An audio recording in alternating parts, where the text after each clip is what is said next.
आज के लेक्चर में हम लोग जिप्सम और प्लास्टर ऑफ पेरिस को पढ़ने जा रहे हैं। जिप्सम क्या होता है? जिप्सम एक नेचुरली अकरिंग रॉ मटेरियल है और ये सीडिमेंट्री रॉक के फॉर्म में पाया जाता है। जिप्सम का chemical name calcium sulphate dihydrate होता है, जिसका केमिकल फॉर्मूला CaSO4.2H2O होता है। इसका हार्डनेस 1.5 से लेके 2 मोह स्केल में होता है और इसकी स्पेसिफिक ग्रेविटी 2.31 से 2.33 होता है।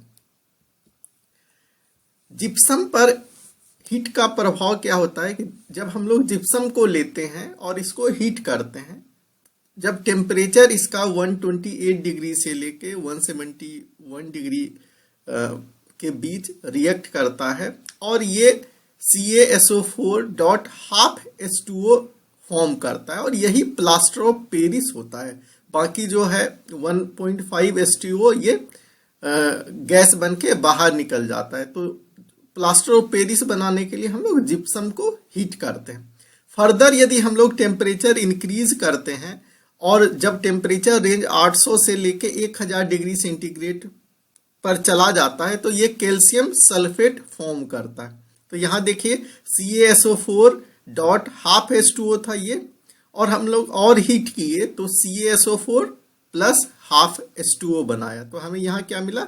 CaSO4 ये सॉलिड स्टेट में है, बाकी ये जो है हाफ H2O ये गैसियस स्टेज में बाहर निकल जाता है। जिप्सम की एप्लीकेशन की बात करें तो जिप्सम का जो मेन यूज है इसका प्लास्टर ऑफ पेरिस के प्रोडक्शंस के लिए किया जाता है। साथ ही साथ जिप्सम का यूज सीमेंट इंडस्ट्री में सीमेंट के प्रोडक्शंस के लिए भी किया जाता है। होता क्या है, basically cement flash setting show करता है। मतलब होता है कि आप जैसे ही सीमेंट के अंदर वाटर डालोगे तो वो सडन सेट कर जाएगा। तो सडन सेट कर जाएगा तो वो सीमेंट हमारे लिए वर्केबल नहीं रह जाएगा। तो उसको रोकने के लिए हम लोग सीमेंट के मिलिंग के टाइम में जिप्सम को डाल देते हैं 3 से 5%। तो वो जिप्सम फ्लैश सेटिंग को प्रिवेंट करता है, इसीलिए हम लोग इसको रिटार्डर इन सीमेंट इंडस्ट्रीज भी कहते हैं। नेक्स्ट जो इसका एप्लीकेशन है बिल्डिंग के कंस्ट्रक्शन के रूप में, फॉल सीलिंग करने के लिए भी करते हैं। एग्रीकल्चर सेक्टर में जिप्सम का यूज फर्टिलाइजर के रूप में किया जाता है। फ्लक्सिंग एजेंट के रूप में किया जाता है कि मेल्टिंग टेम्परेचर कम करने के लिए हम लोग देखे थे पोट्री बॉडीज में फ्लक्सिंग एजेंट का यूज करते हैं। तो जिप्सम का यूज फ्लक्सिंग एजेंट के रूप में भी किया जाता है।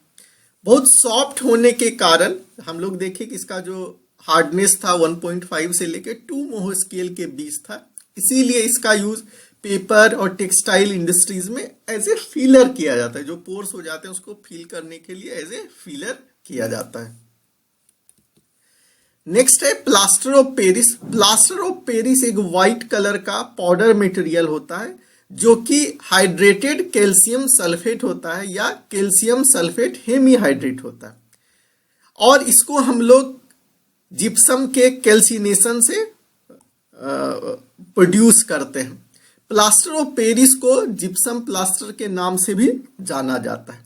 प्लास्टर ऑफ पेरिस का केमिकल फॉर्मूला होता है CaSO4.2H2O।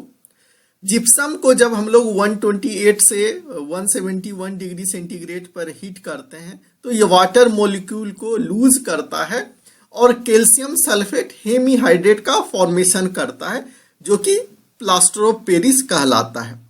अब इस प्लास्टर ऑफ पेरिस में यदि हम लोग वाटर को डालते हैं और मिक्स करते हैं तो वाटर जो है प्लास्टर ऑफ पेरिस में एब्जॉर्ब हो जाता है, या प्लास्टर ऑफ पेरिस उस वाटर को एब्जॉर्ब कर लेता है और जिप्सम का फॉर्मेशन करता है। तो ये हमारा क्या था, प्लास्टर ऑफ पेरिस था, उसमें हम लोग वाटर को डाले और वाटर को डालने के बाद एक स्लरी को फॉर्म किए, और तो कुछ समय के बाद ये रिएक्ट करके अगेन सॉलिड जिप्सम का फॉर्मेशन करता है।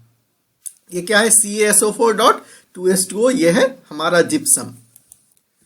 तो जो रिएक्शन होता है प्लास्टर ऑफ पेरिस और वाटर का, ये एक एक्सोथर्मिक रिएक्शन होता है। एक्सोथर्मिक रिएक्शन होता है जिसमें कि रिएक्शन के बाद हीट प्रोड्यूस होता है, और एक दूसरा जो रिएक्शन होता है वो इंडोथर्मिक रिएक्शन होता है जिसमें हम लोग हीट को सिस्टम में सप्लाई करते हैं। जैसे कैल्सिनेशन एक इंडोथर्मिक प्रोसेस था, लेकिन यहाँ जो है प्लास्टर ऑफ पेरिस और वाटर का रिएक्शन एक एक्सोथर्मिक रिएक्शन है। तो जब हम लोग स्लरी को बनाते हैं प्लास्टर ऑफ पेरिस और वाटर का, तो वाटर रिएक्ट करके एक्सोथर्मिक रिएक्शन दिखाता है, और जो रिएक्शन के बाद वो सेटिंग शो करता है, सेटिंग प्रॉपर्टी शो करता है, और सेट होकर के एक पूरा का पूरा हार्ड मास फॉर्म करता है, या एक कोहेरेंट मास फॉर्म करता है। कोहेरेंट मास फॉर्म करने के दौरान क्या होता है कि जो रिएक्शन के बाद जो जिप्सम क्रिस्टल फॉर्म करता है उसका स्ट्रक्चर नीडल शेप्ड होता है, और जो नीडल शेप्ड स्ट्रक्चर होता है वो स्ट्रक्चर एक दूसरे को इंटरलॉक कर देते हैं। इंटरलॉक करने के कारण ही ये हार्ड मास प्रोड्यूस करता है। साथ ही साथ जो सेटिंग के बाद मास प्रोड्यूस होता है वो पोरस नेचर के होते हैं। वो बॉडी क्या होता है, पोरस बॉडी होता है। इसी पोरस नेचर के बॉडी होने के कारण ही सेटिंग के बाद बहुत सारे इंडस्ट्रीज में इसका यूज किया जाता है। और जब हम लोग प्लास्टर ऑफ पेरिस का अमाउंट उस स्लिप में बढ़ाते हैं, उस स्लरी में बढ़ाते हैं, तो और रैपिड सेटिंग शो करता है, और जल्दी बॉडी सेट होकर के एक हार्ड बॉडी फॉर्म करता है, जैसे जैसे हम लोग प्लास्टर ऑफ पेरिस का अमाउंट उसके अंदर इंक्रीज करते हैं। क्लियर है?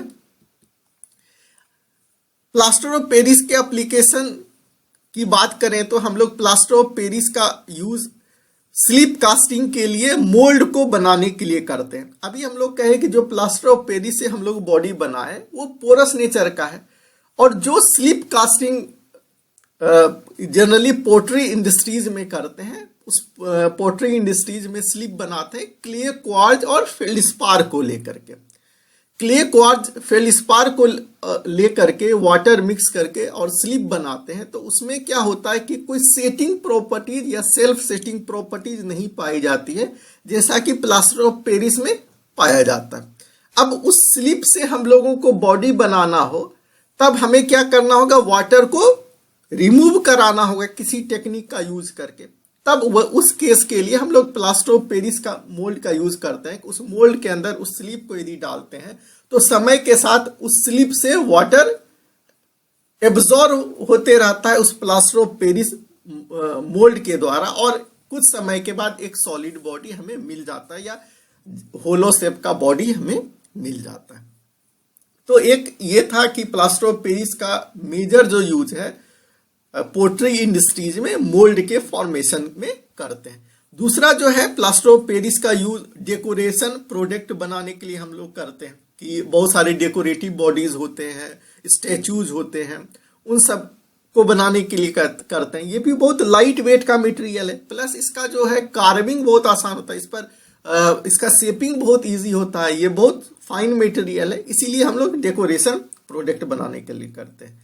मेडिकल सेक्टर में भी करते हैं, देखते हैं किसी का बोन टूट जाता है तो प्लास्टर लगाया जाता है एक शेप में रखने के लिए, ताकि उसको इजी हैंडलिंग और इजी कटिंग भी किया जा सके। तो मेडिकल सेक्टर में भी प्लास्टर ऑफ पेरिस का यूज किया जाता है। फायर प्रूफिंग प्रोडक्ट या फायर प्रोटेक्शन के लिए किया जाता है, जैसे जिप्सम रूफिंग